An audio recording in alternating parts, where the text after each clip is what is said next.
Soccer has brought me a lot of friendships. It's definitely taught me a lot more things than like people could. People can kind of teach you like the right and the wrongs, but soccer just teaches you how to like fix my problems and just like work through my problems. You just get 45 minutes of grinding through it, figuring out your problems on your own, and working with the teammates and doing the best that you can with the circumstances that you're given.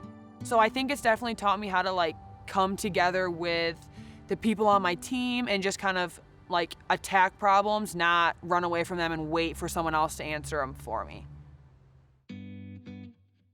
I grew up in Holland, Michigan. Very small town, but I like it. Everyone's pretty close, very family oriented.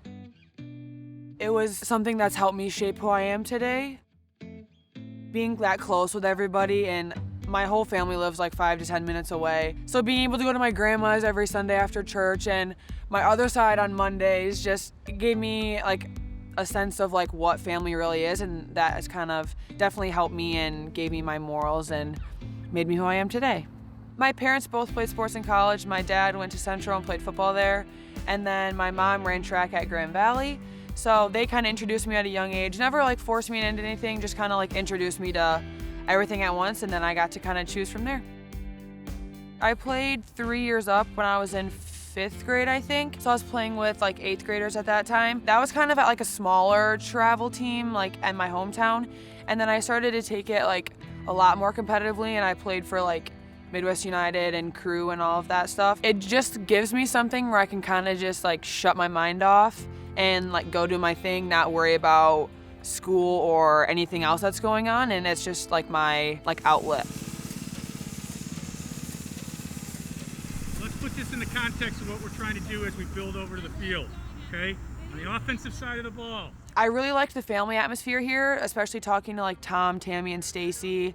They just always made me feel like this was my second family, not just so focused on soccer, which obviously soccer is important to me, but they just made me feel kind of like just a person, not just a soccer player. Like they saw me as Bria, not just the center back that they wanted to get. We have a theme of family, like a lot of our programs. It starts with Bria and her family. She's a big sister to a big family, and I think that's where the bonds were originally built between Michigan State and Bria and her family. So she's a great family person, and that means a lot to our program because that's kind of part of our identity. He plays a key position on the field at any level as a center back. You know, you have to basically run a team, run a defense, and her leadership qualities and her calmness was very impressive even at a young age. Just her demeanor, I think, is the thing that stands out the most. And she certainly carried that through as a freshman last year.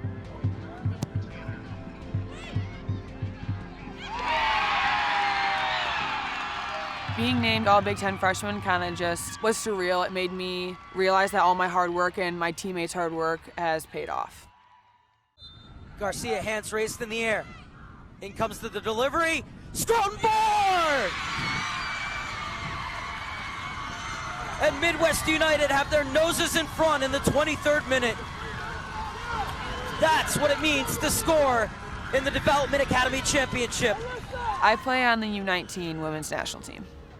I've gone across the United States just for tournaments and stuff, like North Carolina, Florida, California. Outside of the United States, I went to France, Switzerland, Spain. So that was cool to just be able to travel over and kind of just see the way that they play the game and the way they do it, because it's a lot different and the culture is just a lot different than it is here. I've never felt like I was playing for like so many people and for so much. Playing for a club team is cool, like you're playing for your family and from where you're from and all that stuff, but when you play for the national team and like you put a jersey on and you wear the crest and you step on the field, it's like you're playing for like everybody. It just means more than anything like college or high school or club could ever bring anyone. Her first call-up came during our preseason in her freshman year, and she hadn't even started school yet. So, you know, with the support of the folks at SAS and the Smith Center, we were able to help with that transition, but she literally missed some of the first days of her college experience in the classroom. We certainly missed her, and it was great to get her back, and the team, credit to the upperclassmen, they welcomed her right back into the lineup, and so it went well from a soccer perspective, but I think more importantly, from an academic perspective, given the support she had, we made her feel a bit at ease. Last year, I actually missed my finals week for a camp. But all my professors were very understanding. I just kind of made it all up afterwards or took them before I left. It's definitely a lot and something to get used to, but once you like set your priorities straight and just make time for what needs to be done, it's really not that bad. Going between the two has definitely taught me how to like play with pace and adjust to my surroundings quickly. Michigan State plays one way and the national team plays a different way. It's still soccer, but tactics and what my job is as a center back is different on both teams. So it's kind of just helped me adjust and know what I need to do to get the job done. I think boils down to professionalism, if that makes sense, how to do things. Our modern athletes, it's not just what we do in training and on the field of play, it's nutrition, sleep, all those other things that go into being a great athlete at the college level or at the international level. And Bria, having come from such a big time environment like that and learning the importance of those things, can kind of share those things with her teammates and help us grow as a program. Other than winning championships, Big Ten and NCAA championships, there's no higher honor than to have a member of your team called into a true U.S. national team. So it's certainly not only great for Bria, but it's great for our program and something we're very proud of. My faith is kind of just like a foundation, like where I always go back to if anything ever falls through or is going wrong in life. I know I can always turn to God and everything will be okay. With schoolwork, obviously, it can come into play when I'm stressed for an exam or pressed for time or kind of anything in that aspect. And then on the field, it's something that is like ups and downs. I guess soccer is just a game of ups and downs. It's constantly changing. God and my faith is just always something that's been like steady in my life. So that's just something that like brings me a lot of peace. And I think it's cool to be able to play and just like show everybody how I play through my faith. One of my goals is to play professional soccer, whether that be in Europe or NWSL. Like, I don't really know yet. I also have to figure out school, so it's a lot on my mind, but soccer is definitely something that has piqued my interest, and I want to give back to what like my coaches gave me. I'm looking forward to kind of just continuing to grow and develop with and without soccer. Michigan State has brought me a lot in my faith as well. It's just a very team atmosphere, so they're always there to like do what's best for me. And like it's the same thing for everybody else. Like everyone's there to just better everyone. I'm excited to play for a Big Ten championship and hope to just continue to grow in the program and make it as successful as I can. Good evening, everybody, and welcome to the excitement of the Big Ten Championship football game.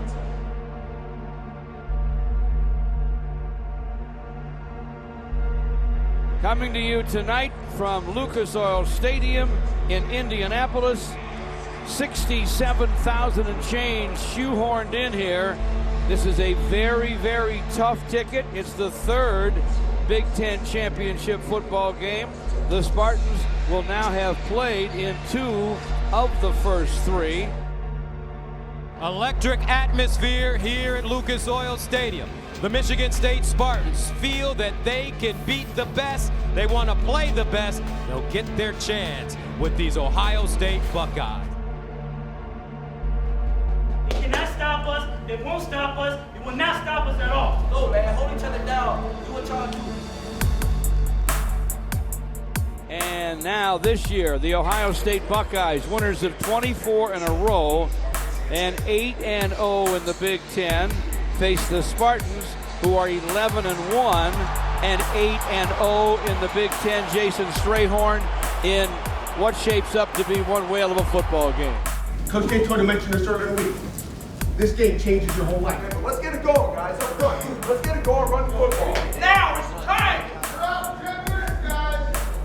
As a team, 7 minutes, we are out.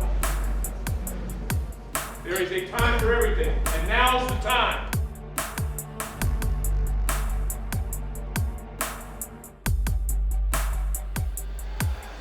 Winners of the Legends Division, the Spartans of Michigan State University, come into tonight's game with an unblemished record in conference play, an unwavering belief in one another, and oh yeah, the #1 defense in the nation. the 11-1 Michigan State Spartans. And we're underway from Indy. And this will be Shelton. Gets to the 15, the 20. And Shelton finally out of bounds. Lippett set to the right, Langford to the right of Connor Cook in the shotgun. They'll set up a screen left side for Jeremy Langford. Jeremy running to his left, breaks a tackle. It's out of another one. He may have a first down. This will be a 40-yard try from the right hash mark for the right-footed Michael Geiger. Here's the snap and the put down. The kick is up, and it's good! The Spartans score first in the Big Ten championship game. Now he moves high to his left. Takes the snap.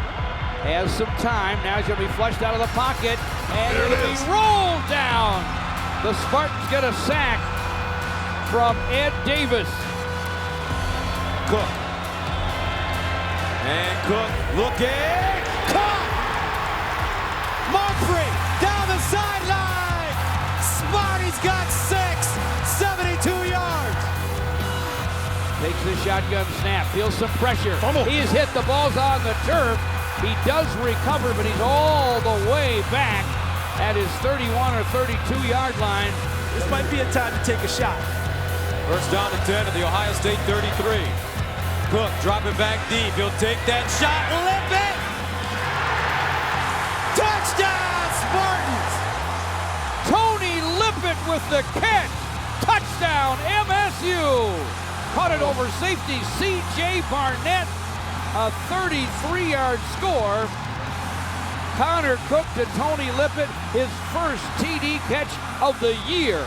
And that's the end of the first half with the score Michigan State 17, Ohio State 10. Michigan State got off to that great start, their defense dominating, but later on in the second quarter, Ohio State managed to rally, and we have a 7-point game. Ohio State won the opening toss. They deferred, so they'll receive to start the second half. Third down and 10 at the 37. Here's Miller. He'll fire it, looking for Devin Smith. Oh, incomplete. Smith had it, but Darquez Denard denies him. Second down and 2. Miller will run it to the left quickly enough to get into the end zone. Braxton Miller, folks, single-handedly has taken over this game for the Buckeyes. Ohio State takes their first lead of the game, 5:36 to play, third quarter, 24-17. Connor Cook's in the shotgun with Jeremy Langford to his left. First and 10 Spartans at their 25. Hand off to Jeremy, looking for running room off tackle. He's at the 30, cuts to his left to the 35, he's at the 40, 45, 50, 45. Jeremy Langford on his feet into Ohio State territory. Fourth and 2, Connor Cook with Jeremy Langford to his left. He'll keep it. Connor Cook on the run. Connor Cook ducks inside the 30. He has a first down. Michael Geiger will try the field goal from 44. He's made 11 straight. It's down. It's up. Is it long enough? Barely, and it's good. And that'll take us to the end of the third quarter with the score. The number 2 team in the nation, the Ohio State Buckeyes, lead the Michigan State Spartans 24-20. Connor Cook's under center. Lippett set left. Denny follow to the right. One step back, it's Jeremy. Play fake to Jeremy. Connor Cook rolls right. Looking open, back George. Left, got a man wide There it open. is. He's got him in the end zone. There it is. Making the grab, Josiah Price. Touchdown, MSU. Third and 6, Ohio State at their 45. Huge play both ways. Snap to Braxton Miller. Winds up and throws left side. Incomplete. Not able to hang on was Evan Spencer. Big hit by Darquez Denard around midfield. Sadler from his own 14. Good snap. And it's blocked. Buckeyes get a hand on it. Can Ohio State pay it off? Down 27-24.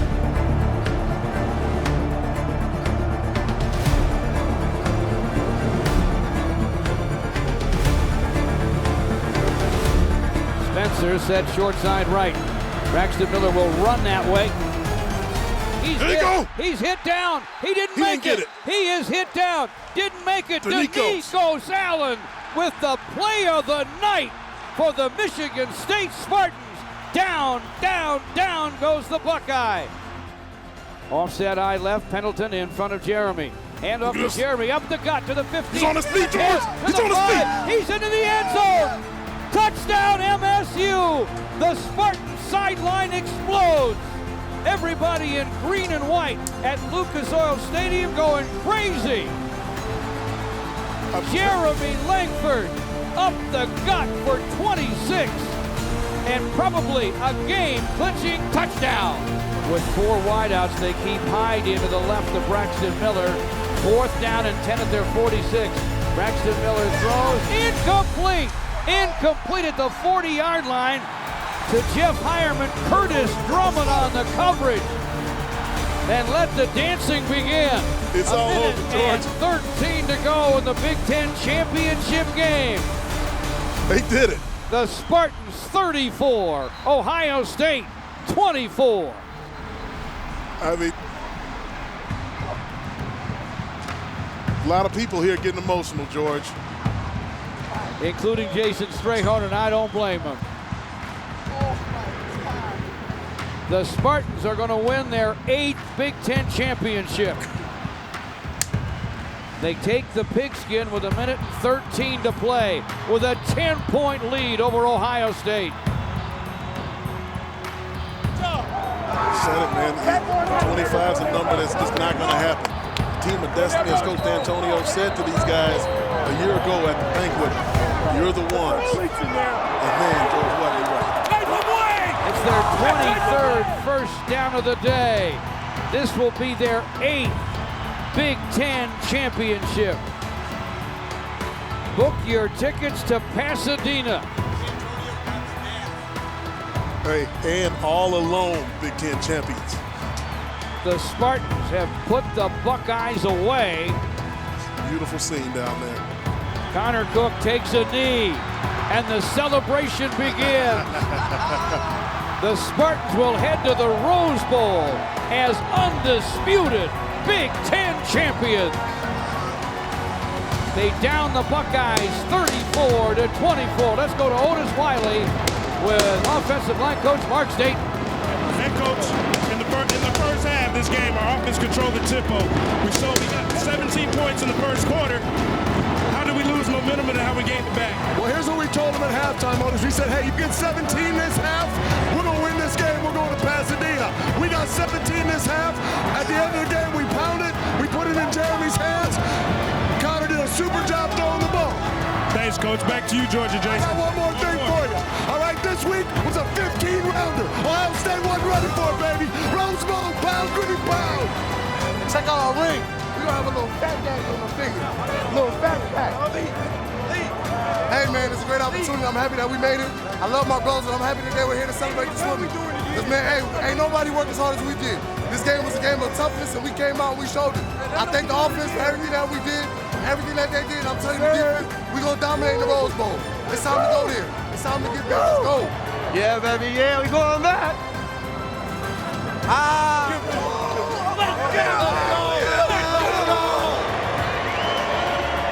The 2013 Big Ten football champions, Michigan State Spartans.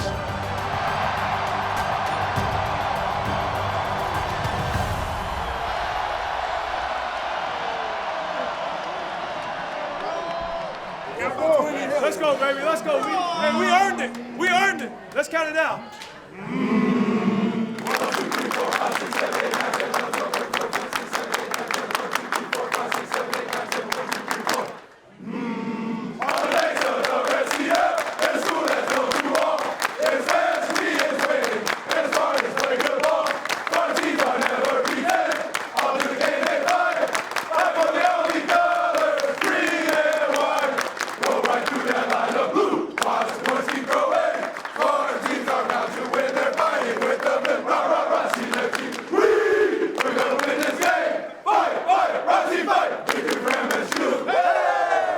Great job, guys. Great job. That's what happens when you believe. When you believe and you put your mind to a dream, and you got a dream, those things will happen. Never forget this for the rest of your life. And anything that you do, it can happen. It can happen. Dream big, and let's hit that thing.